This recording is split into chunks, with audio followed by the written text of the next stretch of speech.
सो अब हम लोग पहुंच रहे हैं कहां पे, तो तुगलक, है ना, तुगलक राजवंश में आइए, क्योंकि लगभग हमने देख लिया है। आइए तुगलक राजवंश। तुगलक जो है वो 1320 से 1414 तक शासन में रहता है।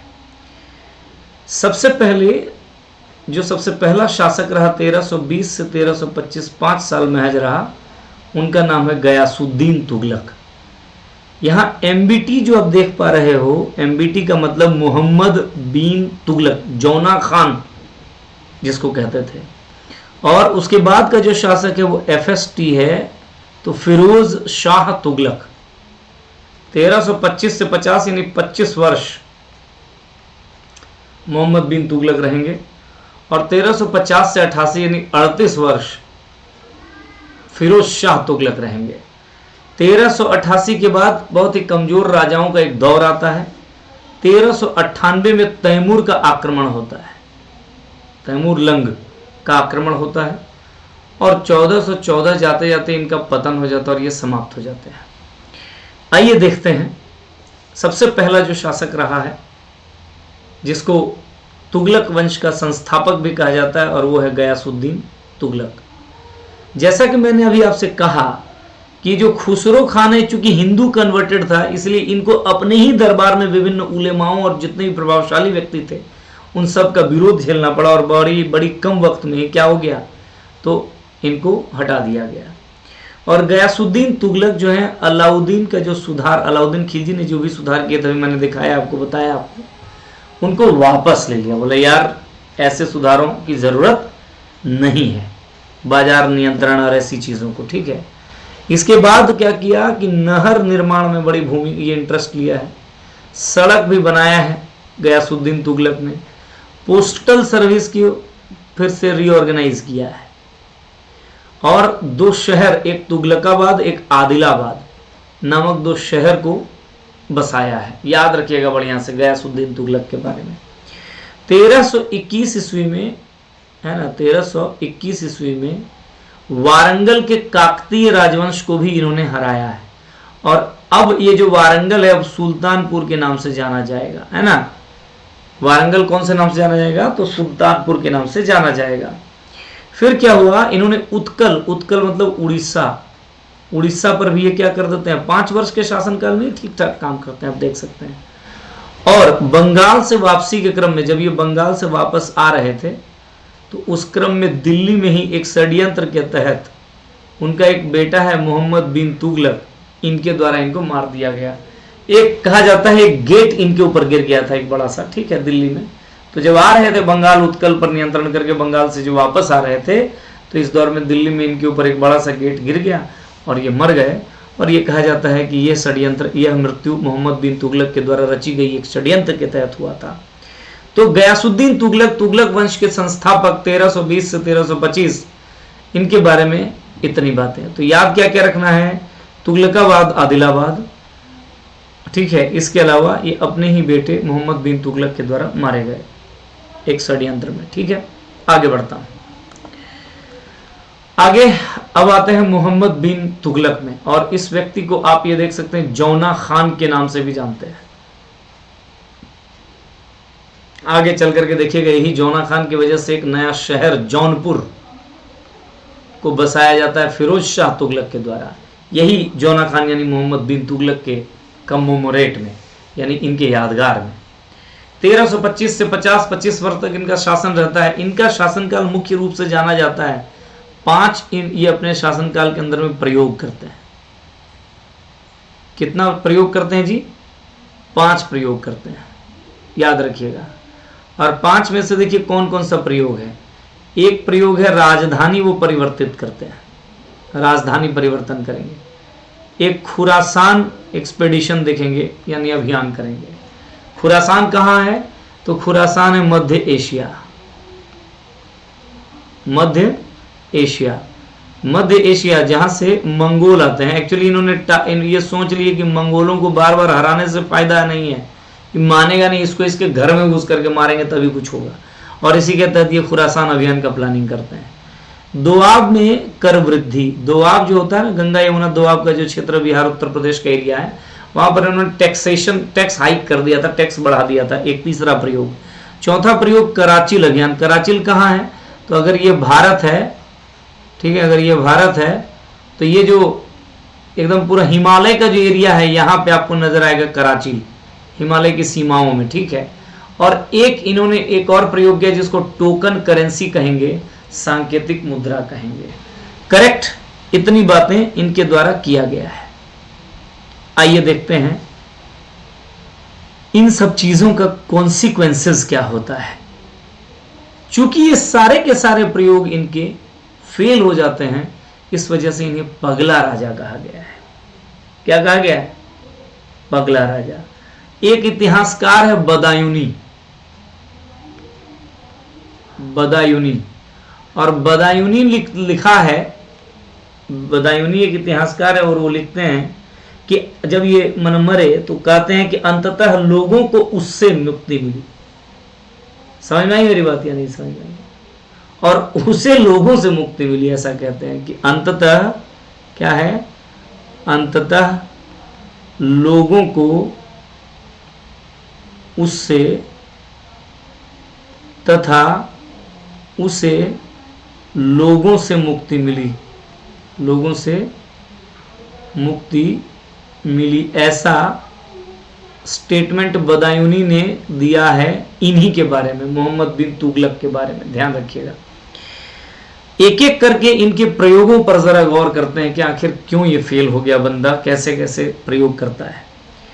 सबसे पहली बात याद रखिएगा, अच्छा कुछ और बातें याद रखिएगा कि इन्हीं के शासनकाल में 1300, ये देख रहे हैं 1325 से 50 तक इनका शासनकाल चलता है। तो लगभग मान के चलिए कि 1336 में कब दो साम्राज्य, इस 1325 से 50 के मध्य जो है आपको दो राज्य नजर आएगा, एक तो 1336 और एक 1347।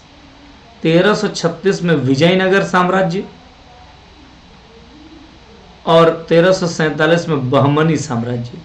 ये दो साम्राज्यों का उदय होता है और वो इन्हीं के समकालीन मोहम्मद बिन तुगलक के कार्यकाल के दौरान ही ऐसा होता है। ठीक है, बढ़िया से याद रखिएगा, है ना, 1336 1347। अब देखिए पहला अभियान इनका और पहला प्रयोग, इन्होंने दिल्ली से राजधानी को दौलताबाद ले गया। दौलताबाद मतलब मैंने अभी थोड़ी देर पहले कहा देवगिरी, वही देवगिरी जिस पर दो बार अभियान किया है अलाउद्दीन खिलजी में। और पहली बार अभियान करने के बाद जब लौटा था तो जलालुद्दीन खिलजी को षड्यंत्र के तहत मारा था। ठीक है, तो इन्होंने क्या कर दिया, दिल्ली से दौलताबाद, देखिए यहां है दौलताबाद, ये पॉइंट है मैप में, देखिए कहां दौलताबाद है जी, तो ये जो इलाका है ये है दौलताबाद और यहां है आपका दिल्ली। तो इन्होंने दिल्ली को, राजधानी को वहां से यहां शिफ्ट कर दिया। और शिफ्ट देखिए, कैपिटल को शिफ्ट करना उतना आसान नहीं है, बहुत खर्चे हैं, लोगों को जाना होगा, बहुत सारी बातें, नहीं हो पाया ठीक से शिफ्टिंग। और ये प्रयोग क्या हो गया, तो विफल हो गया। और विफल होने के बाद दोबारा ये क्या कर दिए कि दिल्ली को राजधानी के रूप में दोबारा स्थापित कर दिया। सवाल ये उठता है कि किन कारणों से ये दिल्ली से दौलताबाद राजधानी को परिवर्तन कर रहे थे। इसके पीछे दो रीजन है, और वो दो रीजन में से एक है कि ये दक्षिण भारत को नियंत्रित करना चाह रहे थे। वो जान रहे थे कि अगर हम दक्षिण में आ जाएं तो यहाँ से उत्तर और इधर दक्षिण दोनों को हम लोग कंट्रोल कर लेंगे, पहली बात। और दूसरी बात, उत्तर में मंगोलों के आक्रमण का बड़ा भय था, मंगोलों का भय था। तो ये क्या हुआ कि सोचे कि अगर नीचे चले जाते तो मंगोलों के लिए बहुत दूरी हो जाएगी। तो मंगोलों से बचने के लिए और दक्षिण भारत को अपने नियंत्रण में लेने के लिए मोहम्मद बिन तुगलक ने एक प्रयोग के तौर पर राजधानी को दिल्ली से दौलताबाद शिफ्ट किया, किंतु ये फेल हो गया यह एक्सपेरिमेंट, और फाइनली दोबारा से दिल्ली को राजधानी इन्होंने बना दिया। तो पहली बात तो ये। कोई समस्या बोलिए, कोई समस्या हो तो बताइए मुझे। 1326-27 में ये काम एक करते हैं, 1326-27 इस दौर में ऐसा इन्होंने किया है। आगे बढ़ते हैं। अब ये देख सकते हैं वही रिपीट हो गया है। चलिए ठीक है, आगे देखते हैं। आगे जब आप देखोगे तो आपको पता चलेगा एक दूसरा इन्होंने, इनका एक जो एक्सपेरिमेंट है जिसको इन्होंने कहा सांकेतिक मुद्रा का, और सांकेतिक मुद्रा का जो एक्सपेरिमेंट है वो लगभग 1329 1329 में करते हैं। क्या होता है समझिए, ये जब आते हैं तो पहले से याद होगा मैंने आपको बताया था तांबे का जीतल और चांदी का टंका ये चल रहा था। तो देखिए चांदी की वैल्यू जो है वो सर्वथा ज्यादा होता है तांबे से, और इन भाई साहब ने क्या कर दिया, चांदी को तांबा के बराबर कर दिया वैल्यू को। मतलब अब जो एक चांदी का कॉइन से जितना सामान मिलता था उतना ही एक तांबा के कॉइन से भी मिल रहा था। ये पहली बार इन्होंने ऐसा किया एक प्रयोग के तौर पर। इसका एक लाभ, इसका एक दिक्कत क्या हुआ कि जो कॉपर कॉइन्स जो हैं, जो घर में ही ढाल लेना आसानी से संभव था, लोगों ने घर में ही कॉपर कॉइन्स बनाने लगे। अब जरा सोचिए कि अगर किसी देश की इकोनॉमी में करेंसी को खुद लोग छापना शुरू कर दे तो कितना बड़ा घातक बात है। और वही हुआ, अचानक क्या हुआ कि इकोनॉमी में कॉपर कॉइन्स का जो सप्लाई है बहुत फास्टेस्ट तरीके से बढ़ गया। और जब आपको मैं बता दूं, जब वस्तु का उत्पादन की तुलना में मुद्रा बढ़ जाता है, ये वाली जो सिचुएशन आ जाता है, तो यहीं से मुद्रास्फीति या महंगाई है ना बढ़ने लगती है।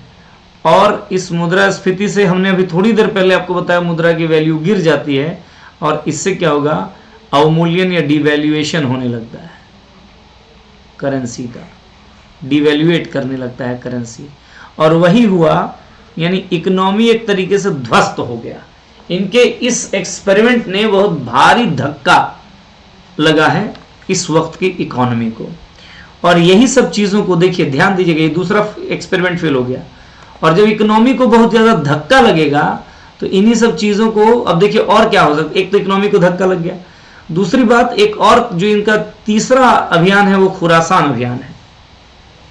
क्या अभियान है, तो खुरासान। खुरासान क्या है, मैंने अभी थोड़ी देर पहले बताया कि ये खुरासान है मध्य एशिया में, और एक्चुअली इनको ये लगता है कि मंगोल बार बार आक्रमण कर रहे हैं। आपने पता चला कि अलाउद्दीन खिलजी ने भी 6 बार मंगोल आक्रमण को विफल किया है। तो बार बार करने से बेहतर है उनके घर में जाकर के उनको मारेंगे। और मंगोलों पर आक्रमण करने के उद्देश्य से इन्होंने एक बहुत बड़ी सेना खड़ी कर दी। हालांकि वो बाद में आक्रमण करने नहीं गए और सेना बहुत बड़ी हो गई, उनको पेमेंट दिया जा पाना मुश्किल हो गया। तो एक तरीके से फेल एक्सपेरिमेंट एक और, ठीक है। फिर इसी तरीके से कराचील अभियान। कराचील अभियान तो हिमालय की एकदम सीमा तक अपने साम्राज्य को बढ़ाने के लिए किया था। हालांकि उत्तराखंड में, हिमाचल में कई जगह इनको मुंह की खानी पड़ी, हार का सामना झेलना पड़ा और सामना करना पड़ा, और इसीलिए क्या कर दिए, ये भी एक तरीके से फील्ड एक्सपेरिमेंट या अभियान के रूप में इसको भी जाना जाता है। जब पूरी इकोनॉमी ध्वस्त हो गई, यहाँ देख रहे हैं इतनी बड़ी सेना खड़ा कर ली है, तो खर्चा वर्चा जब बढ़ गया, तो पैसा जब घट गया इनके राजकोष में, तब इन्होंने क्या कर दिया, जो गंगा यमुना दोआब का जो क्षेत्र इनके अंडर में पड़ता है, वहां पे क्या कर दिया, राजस्व के संग्रह को बढ़ाने के उद्देश्य से, रेवेन्यू कलेक्शन को बढ़ाने के उद्देश्य से दोआब में कर में वृद्धि कर दिया। करारोपण नहीं, कर में वृद्धि कर दिया, और इससे किसानों की आर्थिक स्थिति खराब हुई और किसानों ने विद्रोह कर दिया, और एक तरीके से यह प्रयोग भी क्या हो गया, असफल हो गया। और इस प्रकार ये कहा जाता है कि इसी प्रकार इन्हीं बातों के आधार पर बदायूनी लिखता है कि इनकी मृत्यु पर, कि अंततः इनको जनता से और जनाता को इनसे मुक्ति मिली, और इन्हें एक और टर्म नाम दिया गया है, पगला राजा। इतना एक्सपेरिमेंट बड़ा बड़ा करना शुरू कर देता है कि इसको बोला गया तो पागल है, कुछ भी कर सकता है, बहुत हैवी डिसीजंस, बहुत हार्ड डिसीजंस ले रहे होते हैं। तो मुझे लगता है मोहम्मद बिन तुगलक के जो अलग अलग प्रयोग हैं, उन प्रयोगों को समझ गए होंगे आप। अगर नहीं भी समझेंगे तो एक बार रिवीजन कर लीजिएगा, रिपीट कर लीजिएगा चीज़ों को, दिक्कत होगा यूट्यूब में देख लीजिएगा। इसके बाद का जो शासक आता है तुगलक वंश में, उस व्यक्ति का नाम है फिरोज तुगलक, फिरोज शाह तुगलक। ये 1351 से 88 के बीच रहता है ना। ये एकमात्र ऐसे सुल्तान है जिनकी नियुक्ति उलेमाओं के द्वारा होता है। अब देखिए, the only sultan of Delhi सल्तनत who was appointed by the nobles और द उलेमास, याद रखिएगा, उलेमाओं के द्वारा नियुक्त एकमात्र सुल्तान है। अब जब उलेमाओं के द्वारा नियुक्त होगा तो इन्हें खुश करना पड़ेगा, तो इसलिए दोबारा इक्ता व्यवस्था को वापस ले आते हैं और इन सबको इक्ता देते हैं, यानी जमीन के बड़े बड़े टुकड़े देते हैं। ये दोबारा से क्या ले आएगा, जजिया ले आएगा और शरीयत कानून के आधार पर को लागू कर देगा ये, यानी कुरान और हदीस पर लिखी बातों के आधार पर अब शासन करेगा। अच्छा, कारखाना की शुरुआत करेगा। ये कारखाना में उन्हीं गुड्स का, उन्हीं वस्तुओं का प्रोडक्शन होता है जो रॉयल यानी शाही परिवारों की आवश्यकता हो, है ना, उनके लिए। कुल मिलाकर के इन्होंने खूब खुश किया है उलेमाओं को, क्योंकि इन्होंने ही तो इनको नियुक्ति किया है, ठीक है ना। देख रहे हैं यहाँ पे, देखा शाही आवश्यकताओं की पूर्ति और दासों को काम में लगाया गया। सबसे अधिक दास इन्हीं के वक्त में, सर्वाधिक दास है ना इन्हीं के शासनकाल में। और इसीलिए आप देखोगे इस दासों को प्रबंध करने के लिए एक विभाग इन्होंने बनाया है, जिसको आप कहते हो दीवाने बंदगान।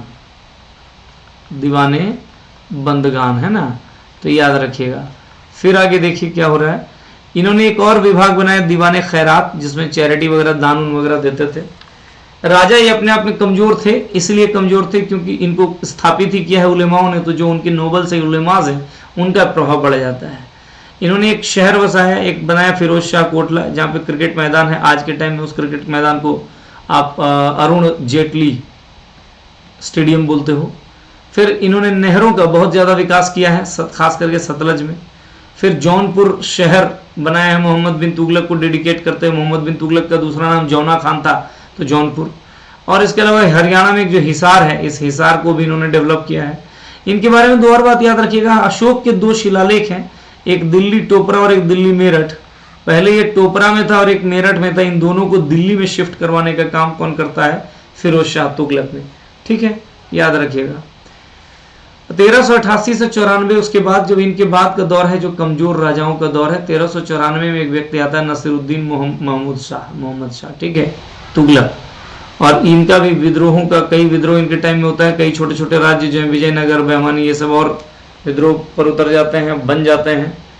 इसके अलावा मजबूत हो जाते हैं। उसके अलावा 1398 जो है, 1398 में तैमूर का आक्रमण होता है। ये डेट याद रखिएगा। 1498 में वास्को डिगामा ने भारत को खोज लिया। 1398 में तैमूर का आक्रमण होता है। मात्र 5 से 7 दिन का आक्रमण होता है, किंतु भयानक नरसंहार होता है, ठीक है ना, और जबरदस्त लूटपाट होता है। जब ये चले गए तो इन्होंने मुल्तान के गवर्नर के रूप में एक व्यक्ति को यहाँ पे छोड़ के गए, जिसका नाम है खिज्र खान। और यही खिज्र खान ने 1414 ईस्वी में सैयद वंश को स्थापित किया है लोदी वंश के स्थान पर। तो ये कहानी हुआ खिज्र खान, तैमूर का ही एक सिपासलार, एक सिपाही, जिसने यहाँ आकर के तुगलक वंश को हटा करके, अपदस्थ करके, टॉपल करके एक नए राजवंश सैयद वंश को स्थापित किया है। खिज्र खान, याद रखिएगा। आगे बढ़ता हूँ। अब देखिए सैयद वंश। सैयद वंश कब से कब तक, तो 14 से 1451, ज़्यादा दिन है, ठीक है ना। इस वंश के दौरान कई क्षेत्रीय राजवंशों का भी उदय होता है। देखिए क्या होता है। सबसे पहले खिज्र खान, और याद रखिएगा खिज्र खान ने सुल्तान की उपाधि नहीं लिया है। ये बोलता है कि मैं तैमूर लंग का एक सेवक हूँ, एक दास हूँ, एक सिपाही हूँ, इसलिए मैं सुल्तान नहीं हो सकता, ठीक है ना। ये देख सकते हैं तैमूर का स्वयं को दास कहता है ये। लेकिन क्या है, तो सैयद वंश के संस्थापक हो गए खिज्र खान। इनके बाद एक व्यक्ति आते हैं मुबारक खान, 21 से 33, 12 साल के लिए। इनके टाइम में कई स्वतंत्र शासक नजर आएंगे, गुजरात, मेवाड़, मालवा, जौनपुर, ये है ना, जौनपुर में शर्की राजवंश। और इसके बाद जो है 1334 में मोहम्मद शाह आते हैं। इस वक्त तक ये इतना कमजोर हो चुका होता है कि केवल दिल्ली तक ही सीमित रह जाते हैं। यानी जो खिज्र खान जब आए और सैयद वंश के दौर में अब दिल्ली सल्तनत का पतन का दौर शुरू हो जाता है। दिल्ली सल्तनत का चरम था कब, तो तुगलक वंश में, और उसके बाद लगातार वो गिरना शुरू होता है। फिर उसके बाद आप देखोगे 1443 से 1451 में एक अलाउद्दीन आलम शाह हैं, और इनका एक गवर्नर है बहलोल लोदी। और बहलोल लोदी क्या करता है, पहला अफगान वंश, है ना, इन्हीं के इस गवर्नर ने, इस दास ने क्या कर दिया, पहला अफगान वंश यानी लोदी वंश के संस्थापक बन जाते हैं। तो ये कहानी है सैयद वंश की। कोई बहुत इंपॉर्टेंट और कोई बहुत फैक्ट्स नहीं है, किंतु ये है, ठीक है। फिर आगे बढ़ता हूँ। सैयद वंश के बाद अब लोदी वंश को स्थापित कर दिया बहलोल लोदी ने। अब देख सकते हैं यहाँ बहलोल लोदी है 1451 से 89 तक, 89 से 1517 तक सिकंदर लोदी है, और उसके बाद 1517 से 1526 के बीच इब्राहिम लोदी। तीन ही आपको लीडर मिलेंगे इस राजवंश में। तो संगठन को इन्होंने संगठित किया, शासन को संगठित किया। और ये जो बहलोल लोदी है उनको अफगान पीर के नाम से जाना गया है, ठीक है ना। बाकी कोई बहुत और कुछ काम नहीं, तो लेकिन अफगान पीर पूछ दिया जा सकता है कि निम्न में से कौन से मध्यकालीन शासक को अफगान पीर की संज्ञा दी गई है, बहलोल लोदी को, ठीक है। इसके बाद एक व्यक्ति आते हैं सिकंदर लोदी 89 से 1517 में। ये देखिए क्या करते हैं, सबसे पहले तो इन्होंने उलेमाओं को खूब सजा दिया, बोला उलेमाओं को नियंत्रित करना होगा, यही लोग राजा पर इंटरफेयर करता है। तो उलेमाओं को इन्होंने कंट्रोल कर दिया और अपने आप को एक सख्त टाइट शासक के रूप में स्थापित किया। बल्कि उलेमाओं की जो संपत्ति है उस संपत्ति को भी क्या कर लिया इन्होंने, जब्त कर लिया, है ना, जब्त कर लिया। कई मंदिरों को भी नष्ट किया और इससे क्या, और जजिया को भी मजबूती से लागू किया। देख रहे हैं ना, उलेमाओं को संपत्ति ले लिया, कई मंदिरों को नष्ट किया, वहां से लूटा, जजिया को मजबूती से लागू किया। यानी अब धीरे धीरे वो अपने साम्राज्य की जो आर्थिक स्थिति है उसको अच्छा करने की कोशिश कर रहा है। इनका एक बड़ा इंपॉर्टेंट पॉइंट है, लैंड रेवेन्यू सिस्टम में एक बहुत बड़ा इनका एक योगदान है, जिसको आप कहते हो गजे सिकंदरी।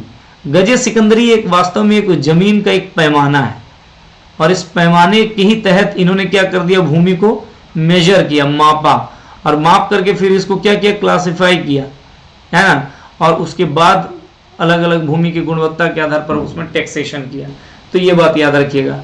सिकंदर लोदी का एक और जो द मोस्ट इंपॉर्टेंट पॉइंट जो इनका कहा जाता है वो है कि इन्होंने सेकंड कैपिटल बनाया था आगरा को। अब ये पहले ऐसे शासक हैं जो दूसरी राजधानी भी बनाते हैं, ठीक है ना, मध्यकाल में, तो आगरा। और यहीं से मुगल काल जब आते हैं तो आगरा का महत्व तो बढ़ गया होता है और आगरा ही मेन स्ट्रीम आपके एक तरीके से शहर के रूप में आपको नजर आएगा, ठीक है। इसके बाद 1517 से 26 तक रहते हैं कौन, तो इब्राहिम लोदी। इनके बारे में बस याद रखिएगा कि इन्होंने पानीपत की पहली लड़ाई 1526 ईस्वी में लड़ा।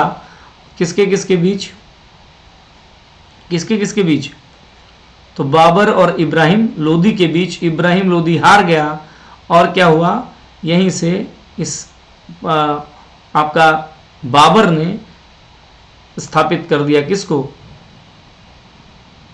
बाबर ने स्थापित कर दिया मुगल सत्ता को। देखिए इब्राहिम लोदी, याद रखिएगा इन्हीं के समकालीन एक राजा हैं जिनका नाम, मेवाड़ के राजा हैं जिनका नाम राणा सांगा, एक राजपूत राजा हैं। ये इनको बड़ी परेशान करते हैं। इनका जो पंजाब का जो गवर्नर इन्होंने, यानी लाहौर और मुल्तान के एरिया में, ये दौलत खान लोदी को इन्होंने पंजाब के गवर्नर के रूप में नियुक्त किया है। और पानीपत की पहली लड़ाई में ये शामिल होते हैं। इब्राहिम लोदी यहाँ पे हार गए जाते हैं और बाबर विजयी हो जाता है। मुगल साम्राज्य की स्थापना हो जाती है और तुर्की अफगान शासन की समाप्ति हो जाती है। तो ये पूरी कहानी है, ठीक है, ये पूरी कहानी है। बढ़िया से इसको एक बार और रिवीजन करके तैयार कर लीजिएगा चीज़ों को।